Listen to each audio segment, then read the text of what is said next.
Amém. Hoje, mais uma vez, estaremos celebrando a ceia. Você já está vendo um vídeo onde um pastor, conversando a respeito daquelas coisas que nós na igreja fazemos que não está na Bíblia, algumas coisas que na opinião dele nós fazemos como cultura e não está na Bíblia. E uma das coisas foi assim: quem disse que a ceia tem que ser uma vez por mês? Não está escrito em lugar nenhum, a não sei em alguns regimentos internos aí de algumas igrejas, Não está mesmo, mas nós achamos que por enquanto está bom, A gente tem que entender que às vezes culturas e costumes elas não atrapalham, simplesmente assim. A partir do momento que um uso ou costume começa a atrapalhar o evangelho de chegar puro e simples diante das pessoas, aí sim nós precisamos rever nossos costumes. Como batista que eu sou, desde de berço, eu não consegui entender, por exemplo, como as missionárias ou missionários poderiam ir no meio dos índios, em lugares ribeirinhos e trabalhar, levar o evangelho às pessoas. Não entendia como cidades pequenas, cidades com menos recursos, onde dificilmente um pastor chegava, sempre tinha algumas pessoas ali, alguns missionários, alguns seminaristas que faziam todo o trabalho pastoral, evangelizavam, discipulavam, faziam as pessoas se interessar pelo evangelho, crescer no evangelho, mas não podiam batizar e não podiam também ministrar ceia porque não eram pastores formados, Ou no caso de mulheres missionárias, elas podiam fazer todo o processo, mas na hora de batizar e na hora de ministrar ceia tinha que esperar um pastor vir de uma cidade grande, de um outro ambiente para vir.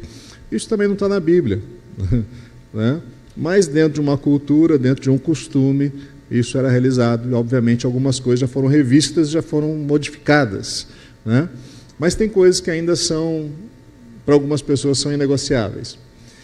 Por que eu estou falando sobre isso hoje? Porque eu quero entrar num assunto com vocês que é um assunto interessante, para mim pelo menos falar sobre a igreja.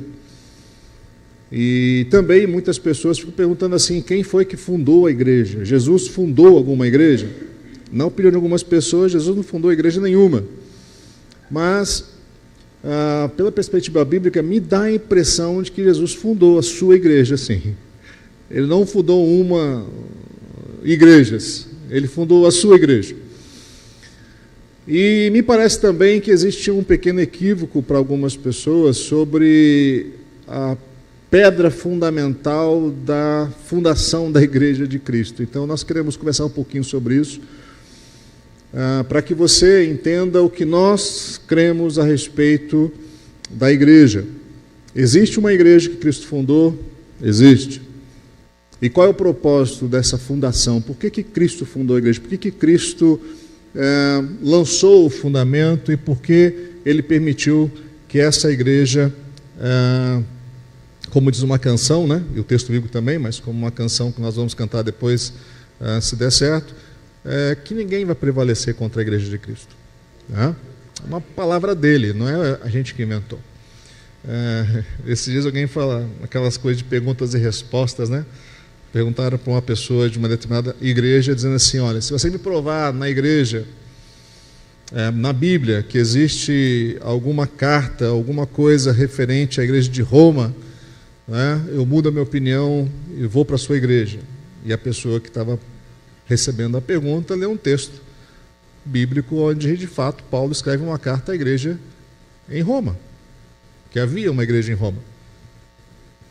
E aí ele jogou uma outra pergunta, assim: bom, agora eu quero que você me diga e me mostre aonde foi na Bíblia que existe alguma carta escrita para uma igreja evangélica. Aí não tem. Como nós entendemos e compreendemos hoje, não tem. Mas também não é como ele entendeu e compreendeu. Então vamos para a Bíblia, o que a Bíblia diz a respeito disso. Vamos falar um pouquinho sobre igreja, ok?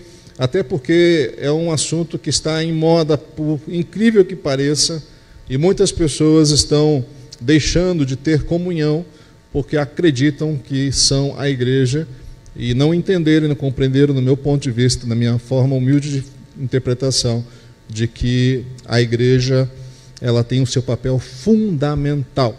Por exemplo, a palavra igreja, para aqueles que já estudaram a respeito disso, vai ser fácil de compreensão. Para aqueles que nunca estudaram, talvez vai alguma coisa de novidade para você. A palavra igreja, ela vem do grego, da língua grega, e ela é descrita como eclesia. Eclesia, em todas as suas possibilidades de interpretação, essa palavra eclesia, ela sempre vai dar duas ideias, duas possibilidades de interpretações. A primeira delas, ela sempre vai falar referente a um agrupamento ou uma coletividade de pessoas. Ou uma segunda ideia também, que vem nessa palavra eclesia, fala-se sobre comunidade em ação. Um grupo que não apenas se reúne, mas também um grupo que está em atividade constante. Como eu sou uma pessoa um pouquinho mais experiente que alguns de vocês, e não tão experiente quanto outros de vocês, eu estou na média de experiência de vida, mas me lembro que na década de 90, surgiram alguns grupos que estavam assim meio que arredios a igrejas tradicionais, as chamadas igrejas antigas. O pessoal veio mandar uma proposta de mudar. Agora não é mais igreja batista, agora é comunidade Esperança.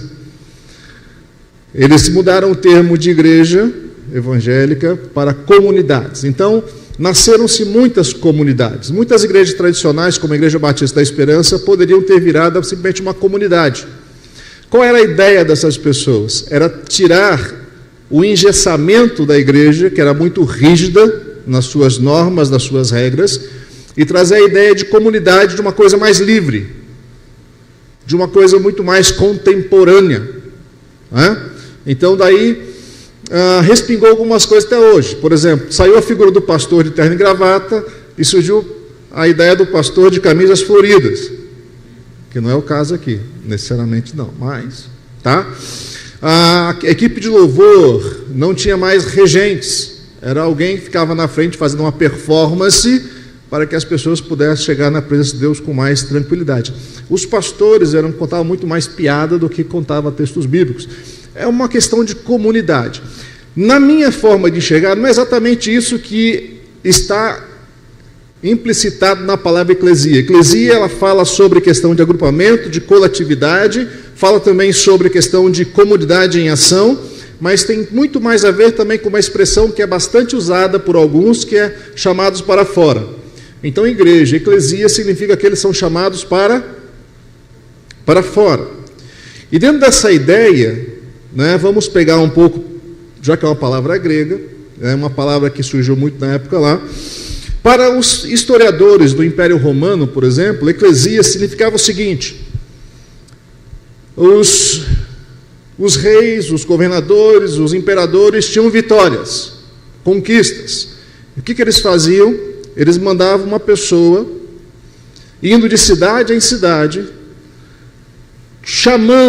conclamando as pessoas para saírem das suas casas, para se reunirem em algum lugar específico, e normalmente eram as praças, para que eles pudessem ouvir desse emissário a respeito das vitórias do imperador. Então, nessa perspectiva, a eclesia para eles significava o seguinte: alguém chegando aqui dizendo o seguinte: olha, o nosso imperador teve vitórias, eu quero contar para vocês, saiam das suas casas. Entende? Sai. Estou chamando vocês para saírem da casa de vocês. Por que essa ideia era interessante? Porque a ideia significava o seguinte: eu quero que você entenda, que você compreenda exatamente como foi a nossa vitória. Porque se você não sair da sua casa, você vai depois perguntar para o seu vizinho, e o seu vizinho vai aumentar alguma coisa, ou ele vai tirar alguma coisa.